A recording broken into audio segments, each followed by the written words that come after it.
नमस्कार दोस्तों, मैं हूं प्रवीण। आज के इस वीडियो में हम बात करेंगे कि वकालत कैसे की जाए, एडवोकेट कैसे बने या फिर अधिवक्ता हिंदी में कैसे बने। बात करेंगे कि अधिवक्ता बनने के लिए किन किन क्वालिफिकेशन की आवश्यकता होती है और वकालत करने के लिए आपको कितना समय लगेगा। जब आप एक एडवोकेट बन जाएंगे, एडवोकेट बनने के लिए आपको कितना समय देना पड़ेगा। दरअसल बात करूँ अगर एडवोकेट बनने की, जिसके लिए आपको बार काउंसिल का एग्ज़ाम क्रैक करना होता है और बार काउंसिल एग्ज़ाम को क्रैक करने के लिए आपको किस क्वालिफ़िकेशन की आवश्यकता होती है, वो होती है एलएलबी या फिर बीएलएलबी। बार काउंसिल को क्रैक करने के लिए दो तरह से आप एलएलबी विधि की डिग्री प्राप्त कर सकते हैं। दो तरह की इसमें एजुकेशन की आवश्यकता होती है। पहला तो ये कि आप 12th के बाद कर सकते हैं और दूसरा ग्रेजुएशन के बाद। जो 12th के बाद और ग्रेजुएशन के बाद, इन दोनों की अगर हम अंतर की बात करें तो इसमें 1 साल का अंतर होता है। वो कैसे?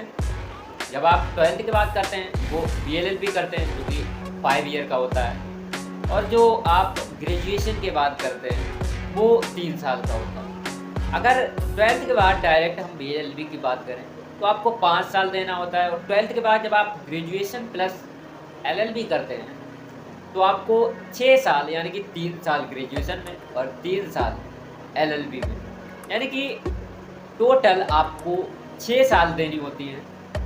तब आप एलएलबी करते हैं और बीएलएलबी करने के लिए मात्र 5 साल। अब बात करेंगे कि बीएलएलबी क्यों करते हैं और एलएलबी क्यों करते हैं। दरअसल जिनका डायरेक्ट टारगेट होता है, गोल होता है वकालत करने का, तो वो लोग 12th के बाद करते हैं अपना 1 साल बचाने के लिए। और जिनके पास कोई ऑप्शन नहीं होता अंत में, यानी कि जो लोग पहले कंपटीशन की तैयारी करते रहते हैं या फिर अदर जो वैकेंसीज हैं उनकी तैयारी करते रहते हैं, जब उनके पास कोई ऑप्शन नहीं बचता, एज निकल जाती है, जिसके बाद वो वकालत कर सकते हैं या फिर करते हैं। अगर आप भी उनमें से हैं तो आप भी वकालत कर सकते हैं। डायरेक्ट गोल है तो आप 12th के बाद 5 साल भी कर सकते हैं, जिसमें आपका 1 साल बचत हो जाता है। अगर आपके पास कोई ऑप्शन नहीं बचा, एज निकल गई है, तो आप ग्रेजुएशन अगर कर चुके हैं तो आप एलएलबी कर सकते हैं, जिसमें आपको 3 साल देना होगा, जिसमें 6 सेमेस्टर होंगे, जो कि आपको इस परीक्षा को उत्तीर्ण करना है, जिसके बाद आपको एक विधि की डिग्री मिलती है। जब आपको डिग्री मिल जाती है तो आप लॉयर कहलाते हैं, और जब आप डिग्री प्राप्त कर लेते हैं और प्राप्त करने के बाद बार काउंसिल का एग्ज़ाम देते हैं, उसको क्रैक करते हैं, तब आप एडवोकेट बन जाते हैं। इसी तरह आप बीएलएलबी में करते हैं। बीएलएलबी की डिग्री आपको मिल जाने के बाद आप बार काउंसिल का एग्ज़ाम के लिए अप्लाई कर सकते हैं और उसकी परीक्षा उत्तीर्ण करके आप एडवोकेट बन जाते हैं। चलिए, ये तो हो गया बीएलएलबी और एलएलबी के बाद एडवोकेट कैसे बने। आपने दरअसल 3 शब्द सुने होंगे, लायर, एडवोकेट और तीसरा बैरिस्टर। इन तीनों शब्दों में अंतर क्या है? जैसा कि मैंने आपको अभी बताया, जिसको विधि का ज्ञान हो, विधि की डिग्री हो, वो होता है लॉयर, और जो बार काउंसिल का एग्ज़ाम दे देता है, क्रैक कर देता है, वो हो जाता है एडवोकेट। और बैरिस्टर जो इंग्लैंड से एलएलबी करता है, इंग्लैंड से वकालत करता है, तो वो बैरिस्टर कहलाता है। इन 3 शब्दों में आपको अंतर नज़र आ गया होगा। बात करते हैं कि एलएलबी करने के बाद आपके पास ऑप्शंस क्या आ जाते हैं।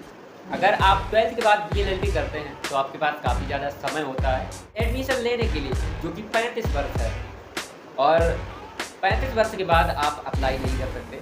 मैक्सिमम 35 वर्ष वकालत करने के लिए होता है। जब आप एलएलबी कर लेते हैं, आपके पास विधि की डिग्री हो जाती है, जिसके बाद आप 35 वर्ष तक पीसीएस जे के लिए अप्लाई कर सकते हैं, जो कि जज के लिए होता है। लोअर जज और हाई कोर्ट जज के लिए आप अप्लाई कर सकते हैं। लोअर जज में आपको फिलहाल जो अभी नियम है उनमें आपको प्रैक्टिस की आवश्यकता नहीं होती है। आप डायरेक्ट विधि की डिग्री लगा करके आप उसका एग्ज़ाम क्रैक करेंगे, प्री, फिर मेन और फिर इंटरव्यू।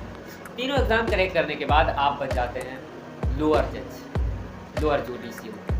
एडीजे बनने के लिए आपको अधिवक्ता के रूप में लगभग 7 साल प्रैक्टिस करना होता है, जिसके बाद आप एडीजे के लिए अप्लाई कर सकते हैं। एडीजे के लिए अप्लाई कर सकते हैं। तो इस तरह के जो है, आप एलएलबी जब कर लेते हैं, दूसरा ऑप्शन आप स्टेनो के लिए भी अप्लाई कर सकते हैं, जो कोर्ट में वैकेंसीज निकलती रहती हैं, बाबू की, स्टेनो की, इस तरह से जो कोर्ट से रिलेटेड जो भी वैकेंसीज आती हैं, उनके लिए आपके सामने सारे ऑप्शन खुल जाते हैं। इस तरह के जो है एलएलबी करने के बाद आपके सामने इस तरह के कई ऑप्शन खुल जाते हैं। तो मुझे आशा है आपको जानकारी अच्छी लगी होगी और कमेंट करके बताइएगा आप कब एडवोकेट बन रहे हैं। बाकी मिलते रहेंगे ऐसी जानकारी के साथ। मिलते हैं आपसे अगली नई वीडियो में। तब तक के लिए जय हिंद, वंदे मातरम।